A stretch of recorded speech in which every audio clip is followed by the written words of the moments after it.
المشاهدون الكرام، السلام عليكم ورحمة الله تعالى وبركاته. نشرة الأخبار من الفضائية الإريترية، وفيها: قسم رعاية الأطفال حديثي الولادة بمستشفى روتا يقدم خدمات متطورة. طلاب مدرسة رورا الثانوية في كرن يزورون المواقع التاريخية. الإريتريون في ألمانيا ومصر والسعودية ونيوزيلندا وأمريكا يعقدون أنشطة شعبية. مصرع 50 شخصا في حريق قارب بالكونغو.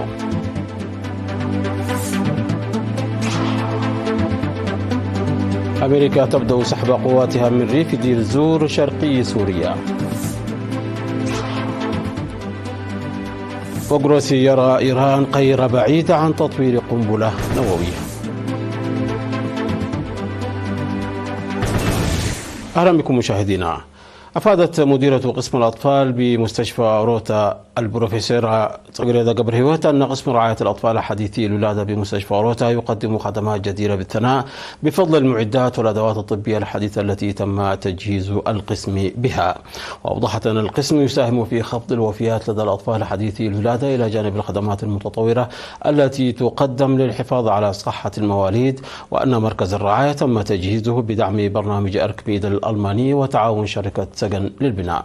وأشار أخصائي طب الأطفال الدكتور زميكيل عقبة وكبيرة الممرضين الممرضة إلسا زموي إلى أن القسم يقدم الإسعافات والرعاية لحديثي الولادة في جميع أنحاء البلاد لفترات تتراوح من 3 أيام وحتى 6 أشهر بأقصى حد حتى الآن، وأن معظمهم يعاني من مشاكل في الجهاز التنفسي إلى جانب رعاية الأطفال الذين يولدون قبل الأسبوع 37. وأكدوا بأن القسم مجهز لتقديم رعاية متخصصة لكل طفل على حدة بفضل إدخال الأحدث الأجهزة كما ونوعا. وأضافت إدارة المستشفى بأن القسم سيقوم بإدخال أجهزة متطورة أكثر في المستقبل القريب.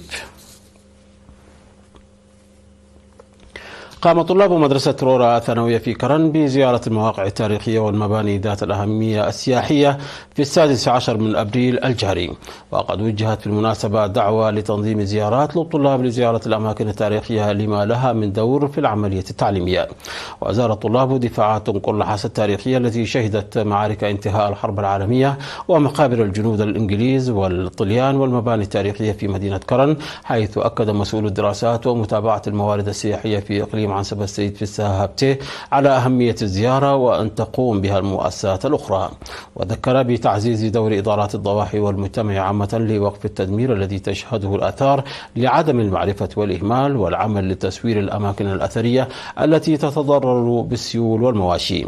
وقال الطلاب أن الزيارة مكنتهم من التعرف على المواقع الأثرية التي لم يكونوا يعرفونها بالرغم من تواجدها بالقرب منهم، منادين بتنظيم زيارات مماثلة إلى المناطق الأخرى.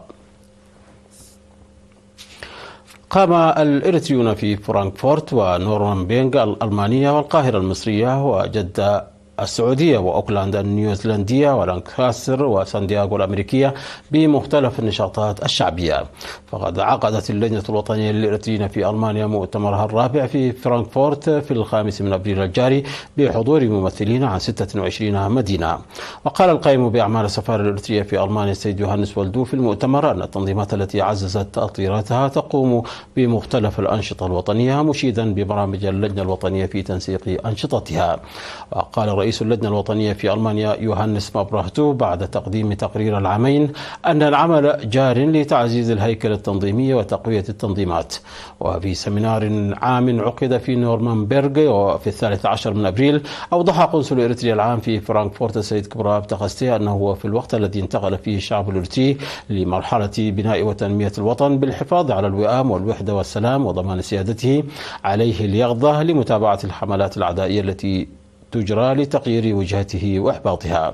وذكر مسؤول الشؤون العامة والمجتمعية السيد طعمي هيلي ذكر المواطنين بالقيام بدورهم في إنجاح مشروع مدرسة أفامبو الداخلية. وعقد سمينار مماثل في فرانكفورت وكولونيا ودوسلدورف ومنهايم. في غضون ذلك عقد الإريتريون في جدة السعودية اجتماعا لانتخاب لجنة جديدة للمدرسة العالمية. وفي الاجتماع الذي حضره قنصل إريتريا في جدة السيد عبد الرحمن عثمان وتم فيه تقديم تقديم تقرير اللجنة للسنوات الخمس الماضية تم انتخاب لجنة جديدة. من ناحية ثانية، عقد فرع الاتحاد الوطني للمرأة الإريترية في جمهورية مصر العربية سمينارا في 12 من أبريل الجاري، حيث تحدثت عضو الهيئة التنفيذية ومسؤولة الاتحاد في إقليم جنوب البحر الأحمر السيدة سعدية إبراهيم، ومسؤولة فرع الاتحاد في جمهورية مصر السيدة كلثوم آدم، عن راهن أوضاع المرأة الإريترية في مصر.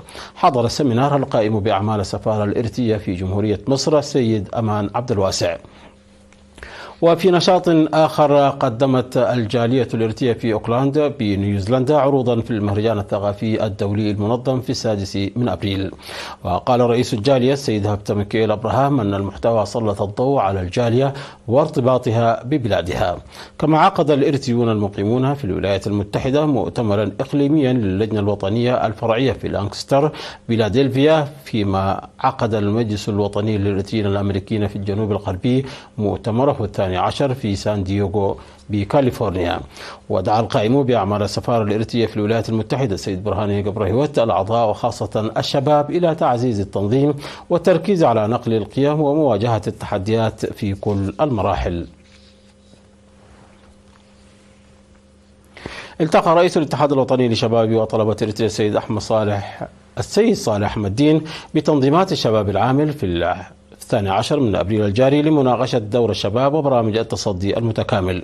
وأشار السيد صالح في توضيحه إلى أهمية التعليم والتدريب المهني في تعزيز دور الشباب في إنجاز البرامج المنشودة، بذكر أن جيل الشباب هو محور التطور والوعي وتقوية التنظيم. وأوضح مديرية قندع سيد عمر يحيى بدوره أن الشباب يساهمون في توجيه ودفع البرامج التنموية خاصة، وأن الشباب الإريتري يترعرع في إطار الثقافات والقيم المجتمعية الحميدة. كما قدم المشاركون اقتراحات بتنظيم دورات هادفة للشباب إلى جانب العروض الفنية، بالإضافة إلى توسيع أنشطة أندية التشجير في المديرية. عقدت الجمعية الوطنية للمكفوفين اجتماعا مع أعضائها في مديرية عالدخالة بهدف تحسين أوضاعهم الاقتصادية والاجتماعية. وقدم مستشار الجمعية السيد كبرى مسقل في الساهية توضيحا في الاجتماع، ذاكرا أن الجمعية تعمل لضمان حقوق ومصالح المكفوفين ومشاركتهم في كافة الأنشطة الاجتماعية، وتبذل الجهود بإقامة العلاقات القوية مع الجهات الحكومية والاتحادات للاستفادة من الخدمات التعليمية والصحية وغيرها. وأوضح رئيس جمعية المكفوفين السيد داوود فستهاي بأن تعاون الجهات الحكومية والمجتمع عامة ضروري في تمكين المكفوفين وجعلهم منتجين، وشكر دعم الشعب الإريتري في الداخل والخارج. وطالب الاجتماع على أن يكون دعم الجمعية بطريقة مدروسة لنجاعة جهود تطوير المكفوفين اقتصاديا. هذا ويبلغ عدد المنضوين للجمعية الوطنية للمكفوفين 50 عضوا في مديرية الدخالة. عقد فرع وزارة التجارة بإقليم شمال البحر الأحمر لقاءات بأصحاب المرافق الخدمية في مديريتي قندع وشعب حول الأنشطة القانونية وإجراءات الترخيص وتقديم الخدمات. وأوضحت مسؤولة فرع التجارة بإقليم شمال البحر الأحمر السيدة مسعودة حمد تعليمات الترخيص والأنشطة التجارية مع الإجراءات القانونية التي تتخذ ضد المخالفين وكيفية الحد منها، مثل عدم تجديد الرخص التجارية والنشاط في أعمال تجارية غير مسموحة والاندماج في أعمال تجارية دون الحصول على الرخص. وذكر مسؤول فرع التصنيع السيد داوود مبايه ذكر منتجي وبائعي الأدوات التقنية باتباع القوانين في أنشطتهم، والأفران بالتحلي بالنظافة، ومكتب الرقابة والقانون بإجراء المراقبة الجادة في فحص المنتجات وضمان سلامتها. واقترح المشاركون دراسة قوائم الأسعار بشكل أعمق وتوفير أدوات النظافة والمطهرات، بالإضافة إلى الحفاظ على النظافة البيئية الشاملة للأسواق والمرافق العامة. وأشارت الأنباء إلى إجراء مسؤولة فرع التجارة بإقليم شمال البحر الأحمر السيدة مسعودة حمد لقاءات مماثلة بأصحاب المرافق الخدمية في قحطلاي ونفاسيت.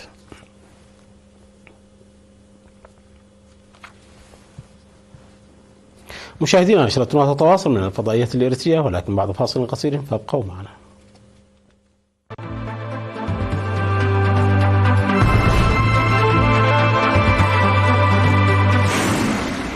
أهلا بكم مجددا. قال مسؤول محلي أن 50 شخصا على الأقل لقوا حتفهم وأصبح 100 في إعداد المفقودين عندما شب حريق في قارب بالكونغو وأغرقه وفق وكالة أسوشيتد بريس. وتم إنقاذ العشرات عقب الحادث الذي وقع في نهر الكونغو ويعاني العديد منهم من حروق شديدة. وتجرى عمليات البحث عن المفقودين الأربعاء بمشاركة فرق إنقاذ مدعومة من الصليب الأحمر والسلطات الإقليمية. بدأت القوات الأمريكية الموجودة في محافظة دير الزور شرقي سوريا بسحب عدد من قواتها من حقل كونيكو للغاز باتجاه محافظة الحسكة. قال سكان محليون في ريف دير الزور الشرقي أن رتلا من القوات الأمريكية أغلبه ناقلات تحمل آليات وعتاد خرج ليلا من حقل كونيكو للغاز شمالي شرقي مدينة دير الزور باتجاه محافظة الحسكة. وكشفت مصادر مطلعة في محافظة دير الزور لوكالة الأنباء الألمانية عن أن الاجتماعات ما بين الحكومة السورية وقوات سوريا الديمقراطية قسد تعقد بشكل مستمر للوصول إلى تفاهمات كاملة لاستلام حقوق النفط والغاز تمهيدا لدخول قوات وزارة الدفاع والأمن العام إلى مناطق شرق الفرات. وتنتشر القوات الأمريكية في محافظة دير الزور في حقول العمر والتنك للنفط وحقل غاز كونيكو. حذر المدير العام للوكالة الدولية للطاقة الذرية رافائيل غروسي من أن إيران غير بعيدة عن تطوير قنبلة نووية، جاء ذلك قبل وصوله إلى إيران في إطار محادثات حول الملف النووي الإيراني. وتشتبه دول غربية من بينها الولايات المتحدة منذ أمد بأن إيران تسعى لتطوير أسلحة نووية، وهو ما تنفيه طهران باستمرار، مؤكدة على أن برنامجها مخصص لأغراض مدنية سلمية. وواصل المدير العام للوكالة الدولية للطاقة الذرية إلى طهران حيث التقى وزير الخارجية عباس عراغجي، ومن المنتظر أن يلتقي أيضا رئيس منظمة الطاقة الذرية الإيرانية محمد إسلامي.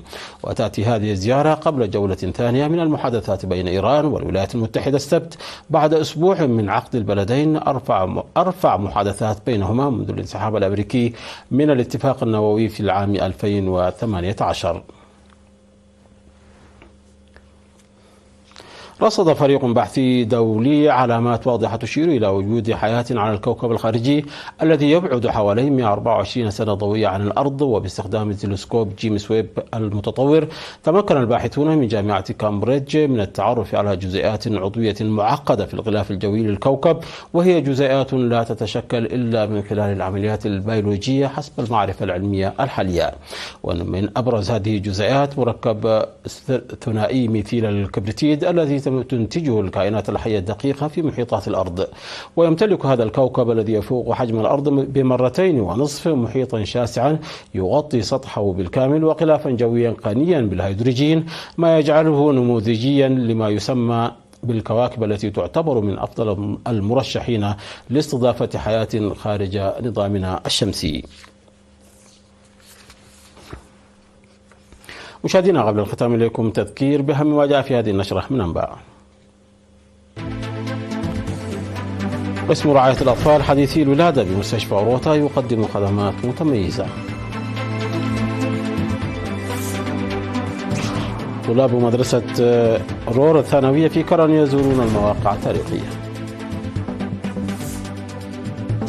الإريتريون في ألمانيا ومصر والسعودية ونيوزيلندا وأمريكا يعقدون أنشطة شعبية.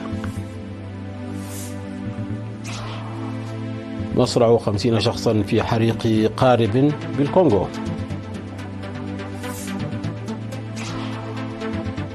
أمريكا تبدأ سحب قواتها من ريف دير الزور شرقي سوريا. وغروسي يرى إيران غير بعيدة عن تطوير قنبلة نووية. مشاهدينا، انتهت النشرة. شكرا على حسن المتابعة. تحية لكم أينما كنتم. إلى اللقاء.